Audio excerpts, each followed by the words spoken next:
نحمده ونصلي على رسوله الكريم اما بعد فاعوذ بالله من الشیطان الرجیم بسم اللہ الرحمن الرحیم رب اشرح لی صدری ویسر لی امری واحلل عقدۃ من لسانی یفقهوا قولی ربی زدنی علما ربی زدنی علما ربی زدنی علما اللہم فقہنا فی الدین اللہم فقہنا فی الدین اللہم فقہنا فی الدین۔ السلام علیکم ورحمۃ اللہ وبرکاتہ۔ 5ویں پارے کا دور مکمل ہوا اور اب ہم اس میں عمل کی جو آیات ہیں وہ ہم دیکھتے ہیں۔ آیت 24، اسلام میں چھپی دوستی کا ذکر کیا گیا کہ اس سے معاشرے میں برائیاں پھیلتی ہیں، ناجائز تعلقات پیدا ہوتے ہیں، زنا عام ہوتا ہے، نکاح کی اہمیت نہیں رہتی۔ اب ہمارے دین میں چھپی دوستی اور وقتی تعلقات کے بجائے نکاح کو اہمیت دی گئی اور اس کو پسند کیا گیا، جو پاک ہے، اہمیت کا حامل ہے اور مضبوط بندھن ہے۔ اس لیے نکاح کو آسان بنایا جائے، تاخیر نہ کی جائے۔ اب ہمارے لیے اس میں عمل کی بات یہ ہے کہ سب سے پہلے والدین اس کو برا جانیں، اس کو دل سے برا جانیں، تاکہ کل کو جب نوجوان نسل چھپی دوستی یا وقتی تعلقات کے معاملے میں مبتلا ہوتی ہے تو بہتر طور پہ والدین ان کو حکمت کے ساتھ ان کو سمجھا سکیں۔ اسی طرح آیت نمبر 29 میں بتایا گیا کہ خود کو قتل نہ کرو۔ اب اس سے کیا مراد ہے؟ خود کو قتل نہ کرو، اس کا یہ ہے کہ ناحق مال کھانا، خواہشات نفس کی پیروی کرنا اور خودکشی کرنا۔ اب دیکھیں کہ ناحق مال اگر کوئی انسان کسی کا کھا رہا ہے تو اصل میں وہ اپنے ہاتھوں سے خود کو قتل کر رہا ہے۔ اسی طرح خواہشات نفس کی جو پیروی کر رہے ہیں وہ بے شک دنیا کی زندگی میں تو بہت مزے میں ہیں، لیکن اصل میں خود کو وہ اپنے ہی ہاتھوں سے وہ ہلاک کر رہے ہیں۔ اسی طرح خودکشی کرنا، اس کا بھی کہا گیا کہ یہ خود کو قتل کر رہے ہیں، کیونکہ خودکشی کرنے والا قیامت تک خود کو اسی طرح وہ مارتا رہے گا جیسے خودکشی کرتے وقت جو طریقہ اس نے اختیار کیا۔ اس لیے کہا گیا کہ خود کو قتل نہ کرو۔ آیت نمبر 31 میں کہا گیا کہ کبیرہ گناہوں میں سے کون کون سے گناہ جو ہیں وہ شامل ہیں۔ اس میں شرک، زنا، غیبت، جھوٹ، چوری، بہتان، ماں باپ کی نافرمانی کرنا، یہ کبیرہ گناہوں میں شامل ہے۔ اب اسی طرح اس آیت میں ہم اور چیز دیکھتے ہیں کہ کبیرہ گناہ کے ساتھ ہمیں چھوٹے گناہوں سے بھی ہمیں بچنا ہے۔ جس طرح چھوٹی چھوٹی کنکریاں انبار لگا دیتی ہیں، اسی طرح چھوٹے گناہ بڑے ہو جاتے ہیں۔ اب کس چیز کی تمنا نہیں کرنی چاہیے؟ آیت 32 میں ہے کہ کس چیز کی تمنا سے روکا گیا؟ جو فضل اللہ نے دوسروں کو دیا ہو اس کی تمنا نہ کرو، البتہ اللہ سے فضل کی دعا کرو۔ وہ جس فضل کو اپنے علم اور حکمت سے تمہارے لیے چاہے گا تمہیں عطا کر دے گا۔ اب ہم نے کرنا یہ ہے کہ اگر کسی کی کوئی نعمت یا کسی کو اگر کوئی فضیلت اللہ تعالیٰ نے دے رکھی ہے تو اب ہم کیا کریں؟ سب سے پہلے یہ ہے کہ جسے نعمت اللہ تعالیٰ نے دی ہے، اللہ تعالیٰ نے جس کو فضل یا درجہ کوئی عطا فرمایا ہے، اس کے لیے سب سے پہلے ہم نے برکت کی دعا کرنی ہے اور دعا کرے کہ اللہ مجھے بھی ایسے ہی عطا فرمائے، اور دعا کریں کہ اللہ اس نعمت کے ذریعے اس کے دین اور دنیا میں برکت و بھلائی عطا فرمائے۔ آمین ثم آمین۔ آیت 34، اس میں کہا گیا کہ مردوں کو اللہ تعالیٰ نے قوام بنایا ہے۔ اب اس کی کیا وجہ نظر آتی ہے؟ یہ اللہ تعالیٰ کا فیصلہ ہے۔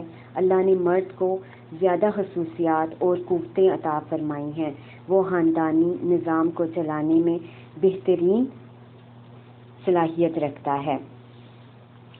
آیت 36 میں کہا گیا، اس آیت میں احسان کا رویہ رکھنے کے لیے کہا گیا، اور کن کن لوگوں کے لیے احسان کا رویہ رکھنے کے لیے کہا گیا؟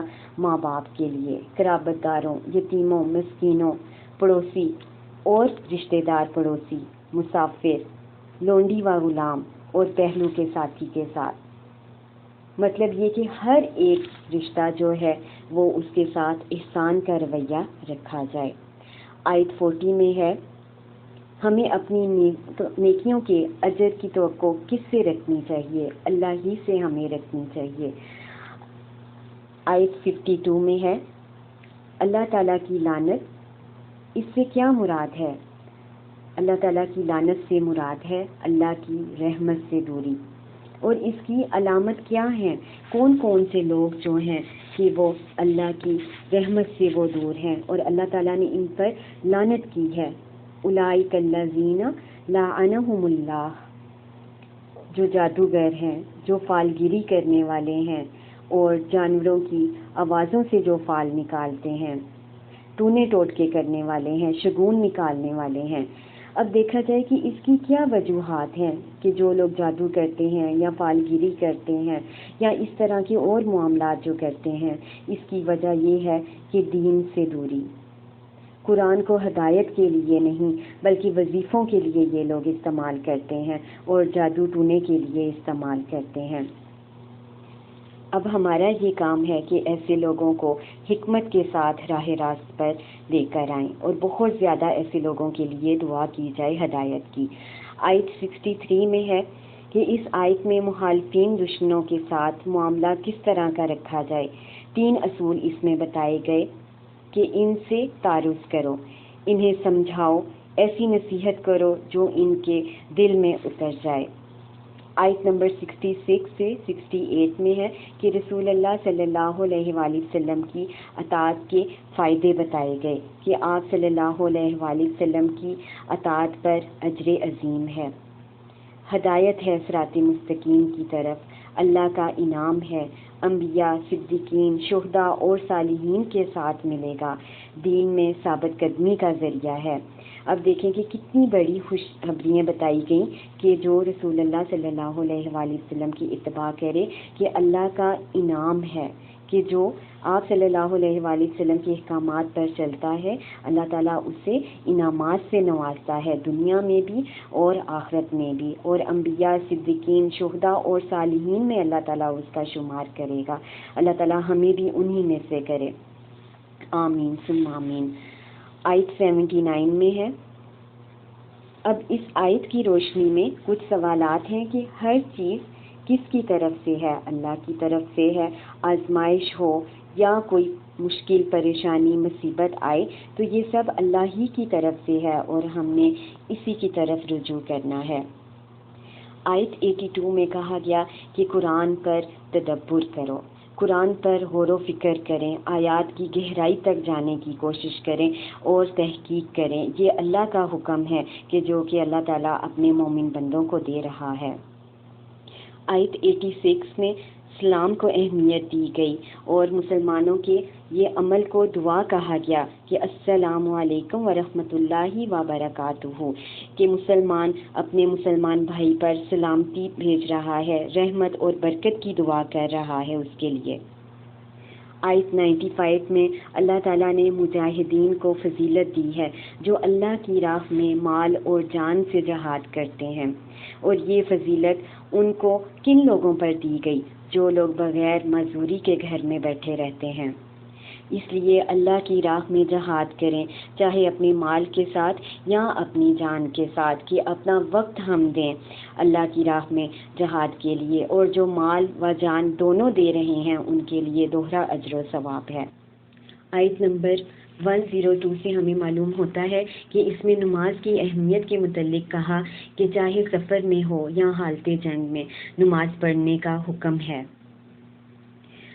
آیت نمبر 124 میں کہا گیا کہ جنت میں جانے کی شرائط بتائی گئیں، جو نیک عمل کرے بشرطیہ وہ مومن ہو تو ایسے لوگ جنت میں جائیں گے۔ آیت 125 میں کہا کہ ابراہیم علیہ السلام کا طریقہ کار بتایا گیا کہ وہ یکسو مسلمان تھے، ایک اللہ کی وہ عبادت کرنے والے تھے۔ آیت 135 میں والدین اور اولاد کو غلط کاموں سے روکنے کے لیے کہا گیا، والدین کے حق میں کمی نہیں کرنی، اور روکنے کا انداز بھی بتا دیا گیا کہ دلائل دے کر نرمی سے حکمت برتتے ہوئے ان کو روکنا ہے، والدین اور اولاد کو۔ آیت نمبر 142 میں منافقین کے متعلق بتایا گیا کہ اللہ تعالیٰ کو یہ کس طرح یہ دھوکہ دیتے ہیں۔ وہ اس طرح دھوکہ دیتے ہیں کہ دکھلاوے کی نیکیاں کرتے ہیں۔ اب ہمارا یہ کام ہے کہ جو بھی ہم نیک عمل کرتے ہیں اس کے بعد بہت زیادہ استغفار کریں اور اپنے لیے دعا کریں کہ اللہ تعالیٰ مجھے ریاکاری سے بچا، اور استغفار کے نفل ادا کریں کوئی بھی نیکی کا کام ہم کریں جب۔ اور اسی آیت میں منافق کی ایک اور بھی خصلت بتائی گئی کہ نماز کے لیے جب وہ اٹھتے ہیں تو سستی سے وہ اٹھتے ہیں، محض لوگوں کو دکھانے کے لیے اٹھتے ہیں، اور منافق جو ہے وہ نماز کی پابندی نہیں کرتا۔ اور اگلی ہی آیت 145 میں ان لوگوں کا بتا دیا گیا کہ منافقوں کی سزا کیا ہے، جہنم کے سب سے نچلے درجے میں ہوں گے۔ آیت 146 میں اجر عظیم کی شرائط اللہ تعالیٰ نے بتا دی کہ وہ کون لوگ ہوں گے جو اجر عظیم پائیں گے۔ خالص توبہ کرنے والے، اپنے عمل کی اصلاح کرنے والے، اللہ کا دامن تھامنے والے، اپنے دین کو اللہ کے لیے خالص کرنے والے۔ اجر عظیم کی یہ شرائط بتا کر اللہ تعالیٰ نے مومن کو ایک اور اللہ تعالیٰ نے بتایا ہے کہ وہ خالص توبہ کرے اور اپنے عمل کی کوئی گناہ ہو جائے تو فوری سے اس کی اصلاح کرے اور اللہ کا دامن ہمیشہ تھام کر رکھے اور اپنے دین کو اللہ کے لیے خالص کر دے کہ جو بھی ہم کام کرتے ہیں، جو بھی ہم دین کے لیے کچھ کر رہے ہیں یا کوئی نیک عمل کر رہے ہیں تو اپنی نیت کو ہمیشہ خالص رکھنا چاہیے۔ آیت 147 میں اللہ تعالیٰ نے 2 خوبیوں والے ایسے شخص کو سزا نہ دینے کے لیے بتایا کہ شکر گزار بندوں کو اللہ تعالیٰ سزا نہیں دے گا، اور جو ایمان کی روش پر جو چلے گا اللہ تعالیٰ اس کو بھی سزا نہیں دے گا۔ اس لیے اب ہمارا یہ کام ہے کہ ہم اپنی نعمتوں کو یاد کریں۔ اللہ تعالیٰ نے جو نعمتیں دی ہوئی ہیں، جو احسانات اللہ تعالیٰ نے کیے ہوئے ہیں ان کو ہم یاد کریں اور بہت زیادہ اللہ تعالیٰ کا ہم شکر ادا کریں تاکہ ہم سزا سے بچ جائیں، جہنم کے عذاب سے ہم بچ جائیں، اللہ تعالیٰ کا شکر گزار ہم بندے بن جائیں اور ایمان کی روش ہمیشہ ہم اختیار کریں۔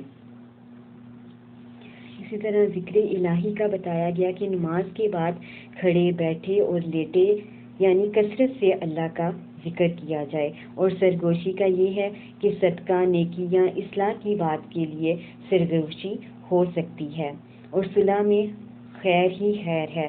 شوہر اور بیوی میں رنجش ہو جائے تو حقوق کی کمی بیشی پر صلح کر لینا بہتر ہے۔ اب ہم آتے ہیں اپنے تجزیے کی طرف۔ ہم نے یہ دیکھنا ہے کہ جو نعمتیں اللہ نے دوسروں کو دی ہوئی ہیں اس کے لیے برکت کی میں کتنی دعا کرتی ہوں، اور اللہ سے اپنے لیے میں کتنی دعا کرتی ہوں کہ اللہ تعالیٰ نے جس کو کوئی نعمت دی ہوئی ہے، کوئی فضل یا درجہ دیا ہوا ہے، اس کے لیے برکت کی دعا کریں، اور پھر اپنے لیے بھی اسی نعمت کی دعا کریں اور خیر و برکت کے لیے دعا کریں۔ اور ہم نے جائزہ اپنا لینا ہے کہ سلام کے متعلق ہم نے دیکھنا ہے کہ چھوٹے بڑے کو سلام میں ہم نے پہل کرنی ہے، اور جتنی دفعہ بھی ہم دن میں سلام کریں گے اتنا ہی اجر ہمیں ملے گا۔ نماز کے بعد کثرت سے اللہ کا ذکر ہم کرتے ہیں یا صرف نماز پڑھ کے ہم فوری دنیاوی کاموں میں ہم لگ جاتے ہیں، اور نماز کی پابندی کی صورتحال کا ہم نے اپنا جائزہ لینا ہے کہ میں کتنی نماز کی پابندی کرتی ہوں۔ کیا میرا شمار منافقین میں تو نہیں ہوتا کہ میں سستی کے ساتھ میں نماز پڑھتی ہوں، یا ایک نماز پڑھی اور اگلی چھوڑ دی؟ کیا میں نمازوں کی پابندی کر رہی ہوں یا نہیں کر رہی؟ اور ہم نے اپنا جائزہ لینا ہے کہ دنیا میں عزت چاہنے کے لیے کیا میں دین کو تو نہیں قربان کر رہی؟ اصل عزت تو اللہ ہی کے پاس ہے، اس کے لیے ہمیں کوشش کرنی ہے۔ اور میں نے اپنا یہ جائزہ لینا ہے کہ اللہ کی راہ میں خرچ کرتے ہوئے میرا رویہ کیا ہوتا ہے۔ کیا میں بخیلی سے کام لیتی ہوں جبکہ خود نمائی اور جہاں پر دکھلاوا ہو کیا وہاں پہ میں دل کھول کر میں خرچ کرتی ہوں؟ ان چیزوں کا ہم نے خود میں جائزہ لینا ہے۔ اللہ تعالی ہم سب کو عمل کی توفیق عطا فرمائے، آمین ثم آمین۔ سبحانک اللہم و بحمدک، اشہد ان لا الہ الا انت، استغفرک و اتوب الیک۔ السلام علیکم ورحمۃ اللہ وبرکاتہ۔